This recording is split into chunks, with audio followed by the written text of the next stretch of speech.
What's going on, guys? Isaac here, and in today's video I'm going to be attempting to fix the evap leak in my Subaru. I got a code a while ago that I got an evap leak. I've had the car back now for about a month and a half, 2 months now. I just got a fully built forged internals, new pistons, obviously bored cylinders, and then I also got a 56.5 millimeter Blausch 1.5 Dominator turbo. So I had RS Motors. If you guys are from Minnesota, you guys know what RS Motors is. They're located in Upper Burnsville. They do really good work. If you guys, I would suggest that place to go. If you guys have any dyno stuff, they have all-wheel drive dyno. They do anything from just simple fixes to, you know, fully builds and turbos and whatnot. So I got that done, and I had an evap leak. I'm wondering if it's just one of the charge pipes, if just the clamps, one of the clamps are loose. So I'm gonna go ahead. I've already took out all the clamps and all the charge pipes and stuff like that. So I'm just gonna put them back together and see if that fixes the problem. And if that doesn't fix the problem, they'll just have to go back to RS Motors, and then they'll figure out if there's just an evap leak somewhere else, that it wasn't just the charge pipes. So I got the car back from RS Motors about a month ago. It was like the beginning of December I got the car back. And about a week or so after, I got the evap leak, and it started snowing because it's winter here in Minnesota. So I haven't driven it really at all because I don't want to drive on an evap leak code. But I have on my Civic, so I mean, I'm fine. I can drive to work perfectly fine without it. But I can't drive the Subaru anyway just because it's the winter now. And it's not going to be, you know, it's not going to be a winter car. It's going to be a summer thing. But yeah, so when I get done with that, hopefully it's just an evap leak with the clamps. If it's not, I'll have to just take it to RS Motors and see what they can fix on that. You know, a fully build, you know, I got a fully build, forged internals, whatnot, new turbo. I mean, it's pretty common to have an evap leak somewhere. You know, maybe something's loose somewhere, so I'm not surprised there's an evap leak. But hopefully it's one of these clamps here I'll be able to fix. Also have some other stuff to show you guys with the Subaru. Some future projects and future videos I have for the Subaru. There's some different ideas rolling around right now. I'm not 100% sure. Like I said, right now it's winter, so I don't really have to worry about it. So we'll go out there and I'll show you guys what I'm talking about. So now that we're in the garage, I wanted to take a couple minutes just to talk about what I want to do with this car. Obviously right now I got to move it to the middle, but my mom parks here. So I need to give her room just to park there, but I'm gonna move the four-wheeler and stuff like that. A couple things I need to do is I need to get new coilovers for the whole thing. So that means struts, everything, new coils, everything like that. Just because these are very old, I have to just keep that there for now and then get new suspension later. And also I want to fix plastic parts. The old owner zip tied this stuff, this plastic piece is on, and I really want to fix that. I don't like the way that looks. Another thing is we need to paint the bumper. That's got some chips in it. We just need to paint that white. So another thing we need to do. A couple small things too, like I have a door ding. Let's see, right, I don't know if you guys can see it right there. Put my finger there, right there. You can kind of see I got a door ding. It's weird because I don't park in very populated areas, so I don't know how I got that. But there are some other stuff, but I just can't think of it right now.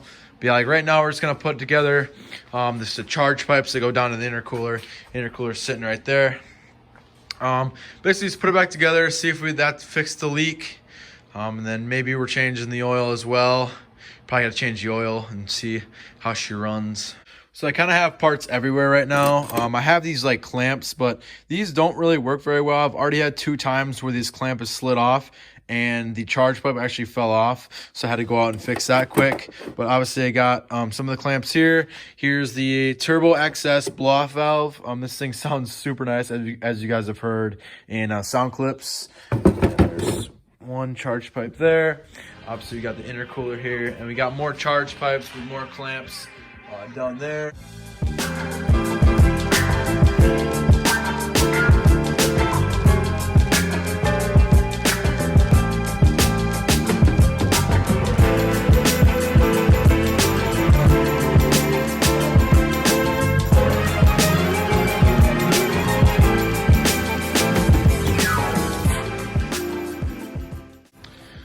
So we got the car back together. Firstly, we put on the charge pipes and then the intercooler.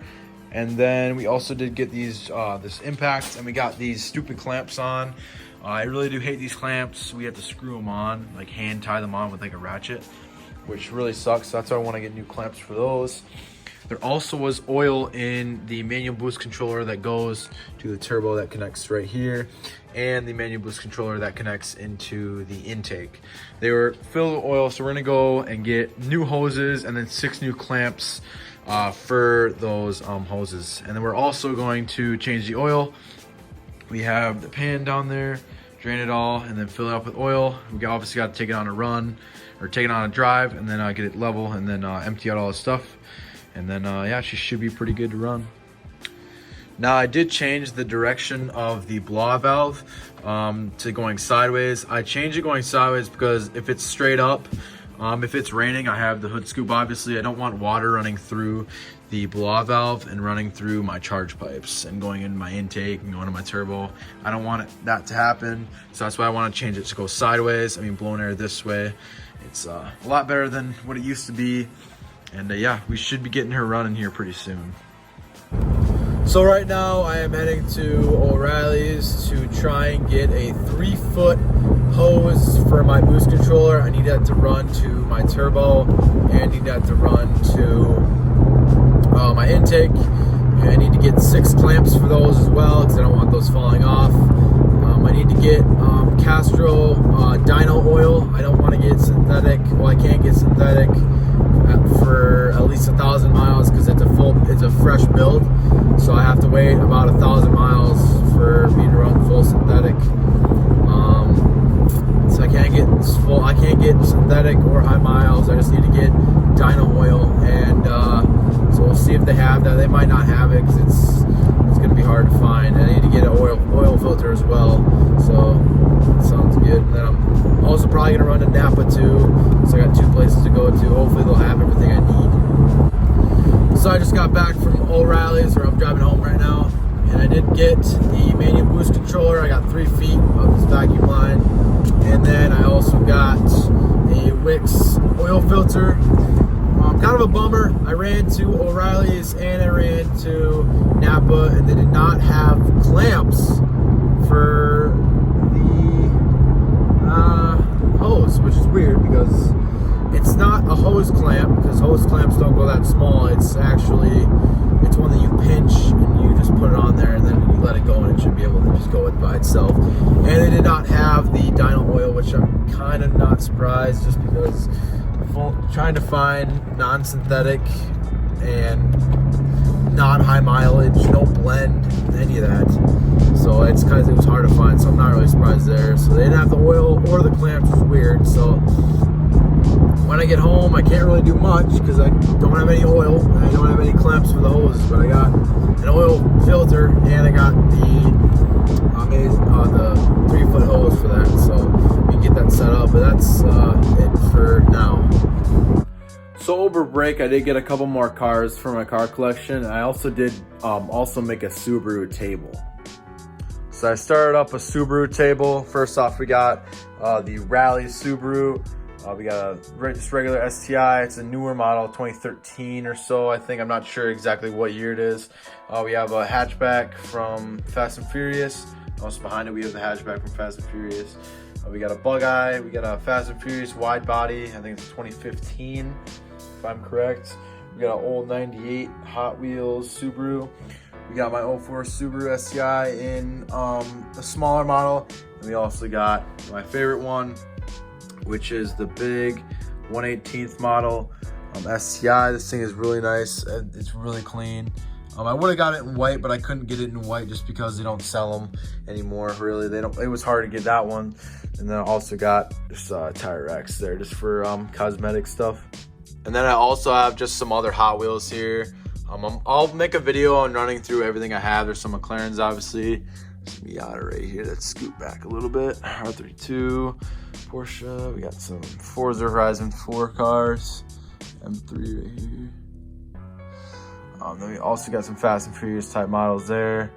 Just like a little wide variety of each and every car, really. And there's some other Fast and Furious like the Escort, Lycan, Murcielago, the Integra. There's my Ringland from the piston Ringland for my Subaru. Also, I do have more over here. In the front, we just got the regular Hot Wheels, super nice. 918 Spider right there, super nice. Got the Apollo back there, that black one. and also some other medium-sized ones there. Really nice Huracan right here. I like the exterior, that one looks nice. We also got some more Fast and Furious type models. We have the Supra from the Fast and Furious, RX-7, we got the Skyline, and then we got old and the new Ford GT as well. And also, as I said, I probably will make a video on the car collection. I do have a decent variety over here, and then I also do, obviously, all up here, Hot Wheels, and some smaller models there, and then the bigger models, and then also the Subaru table. I also did get a white hoodie of this Blobeye. I think it looks really nice, and it is super comfy as well. And lastly, I got a white generational poster. I think this looks really nice, especially with, I think, the older model Subaru. We got the Bug-Eye, Blobeye, Hawkeye, hatchback, and a newer model Subaru. I like how all these are white because it does look really good together. My mom did put this in a frame, which it looks really nice. And I also do like how they have the Blobeye in there as white, just because it blends in with mine. And also I do like how all these kind of have go in order for years as well. These look really nice. I do like this poster a lot. Alright, so that's going to wrap up the video. Hope you guys enjoyed it. This was putting together the Subaru part 1. I'm going to make a part 2 just because I need to get the Castro Dino Oil, which dino means dinosaur bones. It's ran off of just decomposed dinosaur bones. But I can't run synthetic or high mileage or anything like that. I have to run the dyno oil for about 1,000 miles, and I can run synthetic. I gotta break it in, but I need to get that, and I need to get 6 hose clamps for the manual boost controller. So I need to get the clamps, I need to get the oil, and yeah, so I should be able to fill it up after I get everything drained. I need to drain the oil still. I got the filter, I just need to get the oil. But once I drain that, that'll be in the next video. Just drain the oil. Then filling up and getting clamps, and then she'll be running good. So please drop a like down below, subscribe, and then comment down below some other ideas you guys want us to do in the future, and I'll see you guys in the next one.